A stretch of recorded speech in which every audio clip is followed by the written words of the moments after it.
Hello दोस्तों, मैं Ramakant Gupta GRB inter college की तरफ से आप सभी लोगों का स्वागत करता हूं। जैसा कि हमारा सेकंड फिजिक्स में जो चौथा अध्याय चल रहा था, परमाणु की संरचना तथा स्पेक्ट्रम की व्याख्या, जिसमें आज हम बहुत ही महत्वपूर्ण टॉपिक बताने जा रहे हैं, इसलिए उसको बड़े ध्यान से आपको समझना है।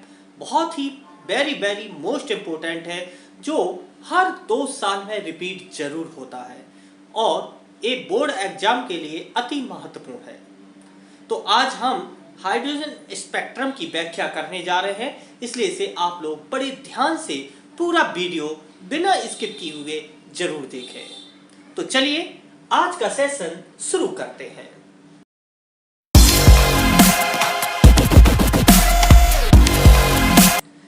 जैसा कि आप लोगों को पता होगा कि साधारणतः परमाणु, जो साधारणतः हाइड्रोजन का परमाणु होता है, वो अपनी मूल अवस्था में अपनी निम्नतम ऊर्जा स्तर में रहता है। लेकिन बोर के अनुसार प्रत्येक कक्षा की ऊर्जा निश्चित होती है। जब परमाणु को अतिरिक्त ऊर्जा बाहर से कहीं से भी मिल जाती है तो वह अपनी उस कक्षा को छोड़कर उच्चतम कक्षा में चला जाता है और वहां 10⁻⁻8 सेकंड तक ठहरकर वापस लौट आता है। तो आपको बता दें कि जैसे कि ये आपके सामने फिगर बना हुआ है, इसमें बीच में देखिए न्यूक्लियस है और उसके चारों तरफ गोल गोल बोर के अनुसार कक्षाएं बनी हुई हैं, KLMN कक्षा। तो सबसे पहले जैसे कि देखें, बैगनी कलर की जो रेखा आ रही है, तो पहली कक्षा से दूसरी कक्षा से पहली कक्षा में लाइन आ रही है, फिर तीसरी से पहली में आ रही है। लाइमन श्रेणी की जो लाइनें बनी हुई हैं, मतलब उच्चतम कक्षा से निम्नतम कक्षा में इलेक्ट्रॉन आ रहा है। तो इस तरीके से जब उच्चतम कक्षा से निम्नतम कक्षा में, जैसे पहली कक्षा है, पहली कक्षा में आता है तो आपकी लाइमन श्रेणी बनती है। जब उच्चतम कक्षा से, जैसे उच्चतम कक्षा से दूसरी, तीसरी, चौथी, पांचवी, मतलब ये कोई भी हो सकती है, अगर वो पहली कक्षा में आ जाता है तो वो लाइमन श्रेणी कहलाएगी। लेकिन अगर तीसरे, चौथे, पांचवें उच्चतम कक्षा से इससे अगर दूसरी कक्षा में आ जाता है तो वो आपकी बामर श्रेणी बन जाती है। इसी तरीके से आपकी पार्शियल श्रेणी है, ब्रैकेट श्रेणी है, फुंड श्रेणी है। तो ये आपकी पांचों श्रेणी बनी हुई है जो आपके कोर्स में है। छठवीं आपकी एक श्रेणी होती है हम्प्री, लेकिन आपके कोर्स में नहीं है। लेकिन आपके कोर्स में ये 5 श्रेणियां हैं जो हाइड्रोजन स्पेक्ट्रम की व्याख्या करती हैं। लाइमन श्रेणी, इसके बाद आपकी बामर श्रेणी, फिर पार्शियल श्रेणी, फिर ब्रैकेट श्रेणी और फुंड श्रेणी। तो ये आपको ध्यान रखना है। तो ये क्या है कि जैसे कि नाभिक के पास में जो कक्षा है उसकी ऊर्जा कम होती है, तो जैसे जैसे कक्षाएं दूर होती चली जाती हैं उनकी ऊर्जा बढ़ती चली जाती है। तो अब जब जैसे कि नाभिक के पास में जो पहली कक्षा है तो उसकी ऊर्जा कम होगी। अब अगर उसको बाहरी कक्षा में, उच्च कक्षा में जाना है तो उसको ऊर्जा ज्यादा चाहिए।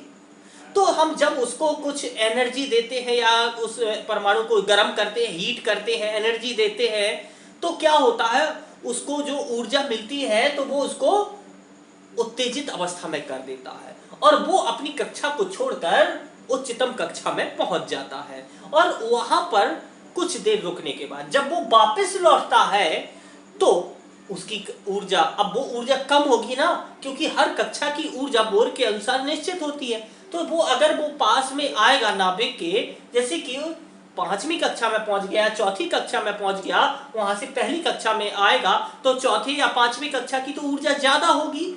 तो अब जो पहली कक्षा में आएगी तो ऊर्जा कम चाहिए, तो वो बाकी की जो ऊर्जा रिलीज करेगा, छोड़ेगा, तो वो एक रेडिएशन, मतलब प्रकाश के रूप में वो एक ऊर्जा को निस्तारित कर देता है, मतलब ऊर्जा को रिलीज कर देता है।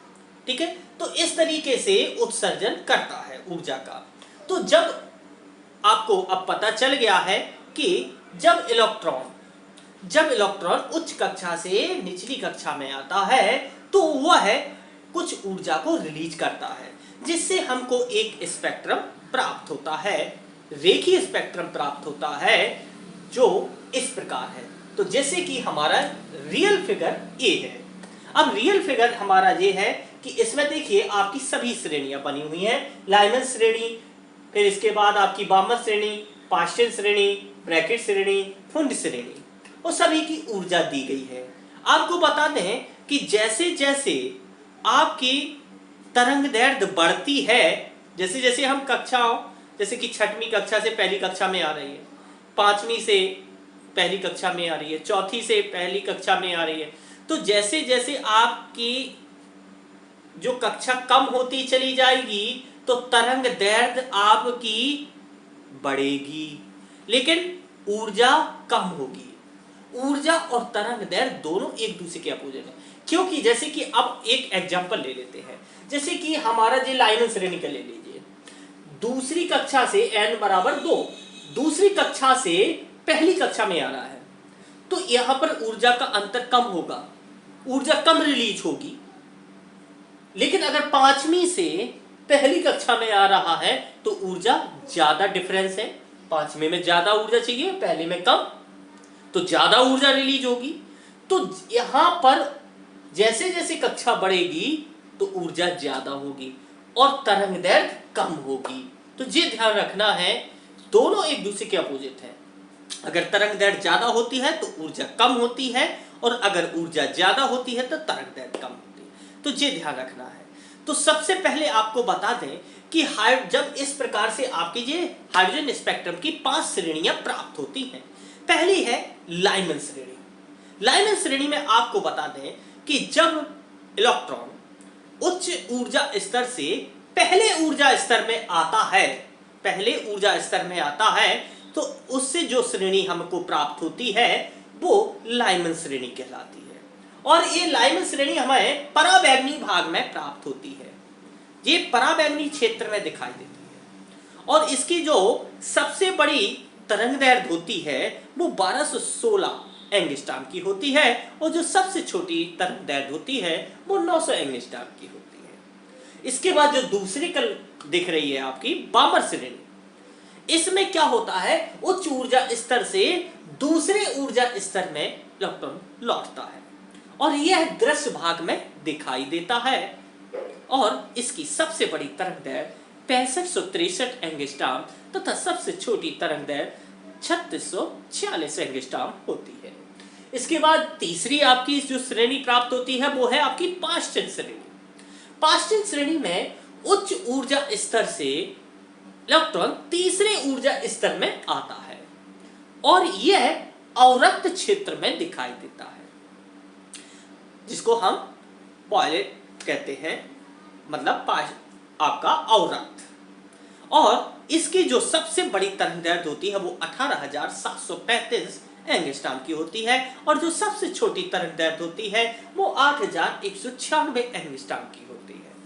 इसके बाद जो चौथी आपकी श्रेणी है वो है आपकी ब्रैकेट श्रेणी। इसमें क्या होता है, ब्रैकेट श्रेणी में इलेक्ट्रॉन उच्च ऊर्जा स्तर से चौथे ऊर्जा स्तर में लौटता है। देखिए आप लोग, चौथे ऊर्जा स्तर में लौटता है, और यह भी अवरक्त क्षेत्र में दिखाई देता है। इसका जो विकिरण होता है वो भी अवरक्त क्षेत्र में दिखाई देता है।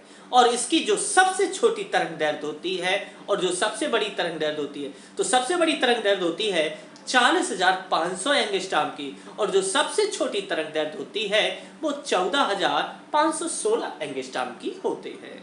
इसके बाद आपकी 5वीं जो लास्ट श्रेणी है वो है फुंड श्रेणी। इसमें क्या होता है कि इलेक्ट्रॉन उच्च ऊर्जा स्तर से 5वें ऊर्जा स्तर में वापस लौटता है, और ये भी अवरक्त क्षेत्र में दिखाई देती है। और इसकी जो सबसे बड़ी तरंग दैर्ध्य होती है वो 74,580 एंगस्ट्रॉम से, तथा सबसे छोटी तरंग दैर्ध्य 22,789 एंगस्ट्रॉम की होती है। और एक जो आपकी 6वीं श्रेणी होती है वो हम्फ्री होती है, वो माइक्रोवेव क्षेत्र में दिखाई देती है, सूक्ष्म क्षेत्र में। इसमें क्या होता है कि उच्च ऊर्जा स्तर से छठवें ऊर्जा स्तर में इलेक्ट्रॉन वापस लौटता है। और इसका तो फॉर्मूला जो तरंग दैर्ध्य अगर निकालना है, प्रत्येक श्रेणी में अगर आपको तरंग दैर्ध्य निकालना है, तो इसके लिए हमने आपको फॉर्मूला भी बताया था, 1/लैम्डा इक्वल r ब्रैकेट में 1/n1² माइनस 1/n2²। जहां पर n1 क्या है, जिस कक्षा में इलेक्ट्रॉन वापस लौट रहा है, और जिस कक्षा से इलेक्ट्रॉन वापस लौट रहा है वो है n2। जैसे कि मान लेते हैं कि अगर कोई इलेक्ट्रॉन तीसरी कक्षा से पहली में संक्रमण कर रहा है, मतलब तीसरी से पहले में, तो n1 बराबर हो गया पहला, और तीसरे से आ रहा है वो n2 का मान हो गया, और r क्या है, रिडबर्ग नेतांक, इसकी वैल्यू रखकर हम लैम्डा तरंग दैर्ध्य का मान ज्ञात कर सकते हैं। तो अब आपको समझ में आ गया होगा कि हाइड्रोजन स्पेक्ट्रम क्या है। तो ये आपका ऊर्जा स्तर ही है, जिसमें ऊर्जा स्तर के द्वारा आपको विकिरण बताए जाते हैं कि कितनी ऊर्जा के विकिरण उत्सर्जित होते हैं। तो अब आपको अच्छी तरह से समझ में आ गया होगा।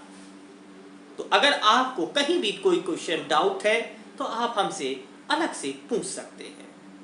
तो ध्यान रखना है, हाइड्रोजन स्पेक्ट्रम में हमको 5 श्रेणियां प्राप्त होती हैं, लाइमन, बामर, पाश्चन, ब्रैकेट, फोर्ड, ठीक है। और लाइमन में उच्च ऊर्जा स्तर से पहले में संक्रमण होता है, बामर श्रेणी में आपका उच्च ऊर्जा स्तर से दूसरी कक्षा में संक्रमण होता है, पाश्चन में उच्च ऊर्जा स्तर से तीसरे में होता है, और ब्रैकेट में उच्च ऊर्जा स्तर से चौथे में संक्रमण होता है, और फुंड श्रेणी में उच्च ऊर्जा स्तर से 5वें में संक्रमण होता है। तो ये ध्यान रखना है कि उच्च ऊर्जा स्तर, जैसे कि हम एक बामर श्रेणी का ही एग्जांपल ले लेते हैं दूसरे में, मतलब उच्च ऊर्जा स्तर कौन सा हो सकता है दूसरे में जो वापस लौट रहा है, तीसरा हो सकता है, चौथा हो सकता है, 5वां हो सकता है, कहीं भी हो सकता है, तो मतलब दूसरे से ऊपर होगा। तो ये ध्यान रखना है, ये बहुत ही सिंपल क्वेश्चन है और आपका बहुत बार बोर्ड एग्जाम में आ चुका है। तो ध्यान रखना है, अगर आपको कोई भी क्वेश्चन डाउट है हमसे अलग से व्हाट्सएप नंबर पर पूछ सकते हैं। तो हमारे इस वीडियो को लाइक करें, शेयर करें। Thank you so much.